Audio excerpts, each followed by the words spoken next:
So 3 years ago, your boy FNGR made a humble little video called Tokyo Ghoul Episode 2. It is my most viewed video that I've ever made. It has 40k views. I originally checked out this series because of Digibro's suggestion. First episode of Tokyo Ghoul, and it was alright. Yeah, Tokyo Ghoul. Seems fun, you know. It's cool. It's well made. Yeah. Like, it's well done. I mean, it's just like grimdark bullshit. Like, oh, it's so violent. He had sex with a girl. He was probably gonna eat her though, cause he's a ghoul. I mean, he can get it in first, but Oh, yeah. he's almost ate his best just, like, friend. That's so ridiculously dark. evil, and he was A lifetime ago, at least 3 years ago on YouTube. That sure feels like a lifetime. Again, it is my most viewed. It outperformed everything else by at least 2 to 1 views. It still racks in about a couple hundred views every month. It's merely 2 minutes and 30 seconds, and honestly, I would imagine most of the people on this channel have likely never seen it. It has nothing to do with drama or bronies, outside of the fact that I made the damn thing and the fact that Digibro used to be one of us. Used to be a brony as well. None of the other videos I've done on Tokyo Ghoul have cracked even 1,000 views to the best of my knowledge off the top of my head. And honestly, I don't think I exactly burnt the house down when I did this video. Why, I do think that the second episode is really strong in the show proper. The only thing that I can point to that I did that was even remotely special, well, for the sake of analysis, I needed something to delve into. So I simply suggested that the ghouls in the series were potentially a metaphor for bisexuality. Truth is, I'm not even sure that takes up half of the video. The video itself only has about 307 upvotes. 2 of my other videos on my top 5 have 431 respectively, so I don't think it's that. And some of you guys might be like, well, FNGR, right time, right place. Maybe so, but why does it still sustain? Tokyo Ghoul hasn't had a new episode since March 27th, 2015. Is this video literally the only place that proposed this theory? And the question is, can we, or rather I, pull it off again? A brief rundown: this is Ken Kaneki, a half-human, half-ghoul, a college student, who, as a result of a failed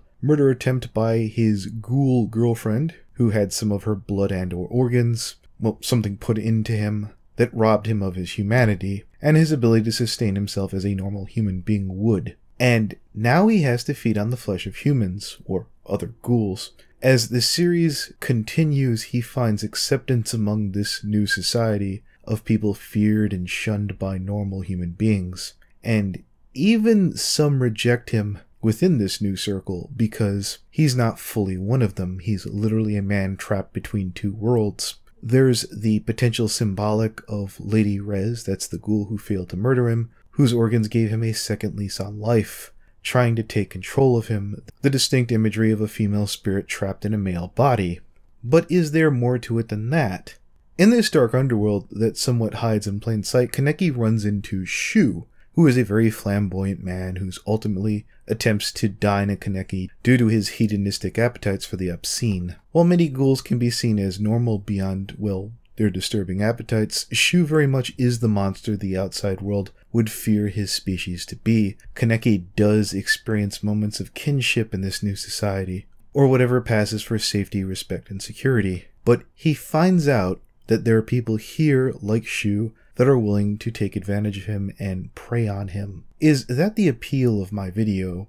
That potentially some of the people who saw the video sat down and empathized with Kaneki and his hardships, and felt that the episode had hit a little too close to home, even when one of Kaneki's first rivals, Nishao, someone who is openly hostile to Kaneki, quite literally too territorial, almost cuts Kaneki's story short simply for being in the wrong place at the wrong time. Indeed, I think we can all assume when we found our way into some new fandom or dwelling, there were always those overachieving obstacles that barred our path, that ultimately learned to make peace with us, and even became what you might reluctantly call a friend or an ally.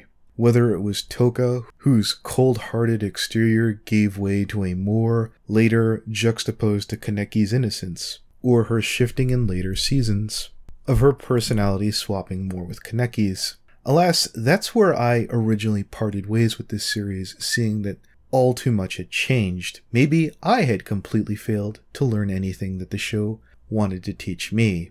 that we as a people keep growing, learning, adapting, and changing. I just fell in love with the world as it was. I saw the innocence of the main character, woefully ill-equipped, and at least initially unwelcomed. Looking back, with Toka potentially taking the role of Kaneki, now as a fish out of water, now expecting to be a sympathetic character, I felt repulsion at worst and disinterest at best. Toka isn't just the basic bitch that goes to the coffee house every day, she literally fucking works there. Looking back, I can see why all these videos were just so damn short. If you'd like some more of these stories, if you enjoyed this video, please leave a like and consider leaving a comment down below. I'll be completely honest, I'll be utterly shocked if this breaks 2,000 views, and I'll be downright horrified if it does 10,000 to 20,000, as the person who will now be thrust out of their comfort zone into a brand new world will be me. See you next time.